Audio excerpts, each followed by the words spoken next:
That will be it from Abuja here. It's back to you, Chamberlain, in Lagos. Well, yes, indeed. Thank you, Mark. And we've got Dr. Austin Nweze here with us. He's an economist. Thank you for coming on today. Thank you. Well, Nigeria at 57. Different countries have different identities, but economically speaking, what would you say we are at 57? Well, it's we depends on the regime that comes to power. You know, we tend to make progress during certain regimes, and the other regimes we have some retrogression. Some kind of Russian roulette, 2 steps forward and 10 steps backward. That has been the dance that we've been doing over the past few years. But you may or may not agree with me that we seem to have made some progress, more progress before the Civil War. The 6 years that when we had the different regions, in charge and control of the affairs of the economies of those regions. Most of the roads, most of the things that industries that we have today, most of the economies that the states have, were built by those people. And ever since then, since after Gowon, nothing really has, happened the way we should, based on the new technologies that are there. We are no longer inventing anything. And as a people, what makes a nation, a nation is your ability to be able to have the people. People is critical.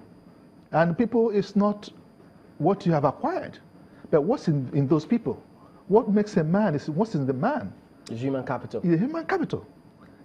We need to have that. We have made some progress in that aspect. And if you check the education system, at a point, the body language of the federal government in the past few years showed that they're not interested in education, in health. Those are 2 critical areas. Even the Human Development Index indicates that the education, the level of education of the people and the health of the people, determines the Human Development Index. So you find that over the years we have not done that. We are still, literacy level is still very low at 47%. It's not enough to develop any economy. But in all the clamor for be it restructuring or devolution of power, do you see any of what you've highlighted embedded in any of those calls? Now, sometimes when people call for restructuring and all that, I ask myself, do they even understand what restructuring means? Because restructuring will also, touch every facet of our national existence, not just the political side, the economic side, the social side, the way we think, the way we reason, the way we go about doing our own things. The institutions that we build. How do we strengthen the institutions? And don't forget that strong institutions drive economic growth. That's the truth. You cannot grow your economy if you don't have strong institutions. And the states are like, housewives. If you're obedient to me, to the husband will, if you're stubborn, you get, So the state shouldn't be like housewives. But they also say that may not entirely capture the entire scenario. Because even as presently constituted, if they had dealt with their corporate governance issues, many of them would have done far better than they are doing now. Yeah, because one is that the structure that we have, gives the federal all the powers, basically. And the states cannot even set up their own security apparatus because you need stability. No, is it because they haven't demonstrated that capability? Because, take, for instance, their budget. Fear. How many of the state assemblies can hold the executive arm of government to the letter, saying, no, this is what must be done? Yeah, because one, it also tells you how those people, the process of electing them.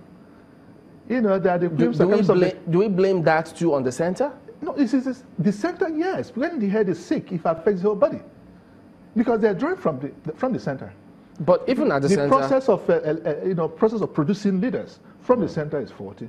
The same thing goes to the state, even the local government. No, but even as the center is presently constituted, you do have states who are doing not bad at the moment. It depends on also the leadership that comes to power, and that's why when I said whether we have made progress depends on who is in power at that particular point in time. I mentioned the Russian roulette. Yes, some people will come to power, they are very distant. But one unfortunate thing is that we have not had leaders, that are committed to this nation at the heart level. Okay? So that's why I keep saying that we are not a nation yet. We are a country. Well, we're not a nation yet. We are a country. We are a country. A country is a group of people who are interested in what they can get from the land. They are downward focused. Resources. Grab, So a nation is, a nation is a group of people who have a common goal. But there's no vision, no common goal. The only time, the only time, even during independence, the leaders, the founding fathers, had a vision. But unfortunately, selfish interests came in. Everybody decided to be more sectional and all that. And that was how they destroyed that vision that we had. Even the founding fathers destroyed the vision. They destroyed because of their own selfish interests. That was the beginning of the destruction of that vision that we had. To build a nation where there's justice, where there's fair play, where there's brotherly love, where there is equality and equity. And that formed our foreign policy. That was the whole cross. Why Nigeria in the 70s and all that, fighting apartheid, but suddenly the whole thing collapsed. We could no longer even manage our internal affairs because we lost that vision. And that's one critical point in building a nation. You must have a vision. And once that vision is destroyed, you have nothing to talk about, to the rallying point. That's not rallying point. Vision is that rallying point. Before we came on, you were talking about components that help to build a nation. Yes. You talked about people. Yeah, the four components that we got. Yes, the people, the legal framework, the constitution. Yeah, the economy.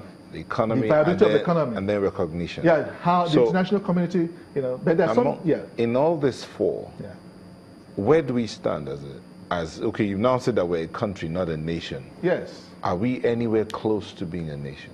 One, the people, we have the people, but again, are we in agreement that based on these agitations going on, have the leadership been able to sell that common vision to unite us?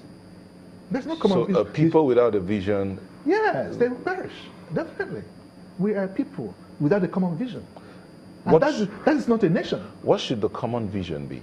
A common vision where equality, everyone can express himself, where there's justice. Even God himself is a God of justice. He hates injustice. That's the starting point. There's so much injustice in the system. And the nation cannot stand. You cannot build an economy. Let me give you an example. Malaysia, they have a similar, three major ethnic groups. The Malays, the Indians, and the Chinese. But everybody, all the policies being made is to help each component to express themselves, to bring out the best. Okay? But you have Pharisees in Nigeria who don't want to go to heaven and stop people from going to heaven. It's not so in Malaysia, for instance. The Chinese are more entrepreneurial. Policies are made to help them, they're the richest in Malaysia. But that doesn't stop the Malays, who are more political, from, benefiting from this. They're contributing towards the progress of the nation. Connect that with the Lee Kuan Yew example. I suspect you are, students of his, you're an advocate of some of his principles. Yeah. In that scenario, it did work. Yes. But bringing it down here, can it work, given the diversity that we've got? Now, what Lee Kuan Yew did was to travel around Asia, Europe, and all that, and to countries to ask questions, what can we learn from this country? And they came back and looked at their own culture and see, how does this idea fit into our own culture? If it doesn't fit in, it just isn't it. But our own, we bring everything hook, line, and sinker. Whether it fits our culture or not, we'll bring it in. It doesn't work out that way. You need to consider the heritage, the culture of the people. Can they adopt? Can they, really manage this? You borrow ideas. There's nothing wrong with borrowing ideas. And that was what Lee Kuan Yew did. He went to Hong Kong. He borrowed the ideas, and he came back. But there was a Chinese culture which he didn't like. Spitting. And he said, no, having grown up in England,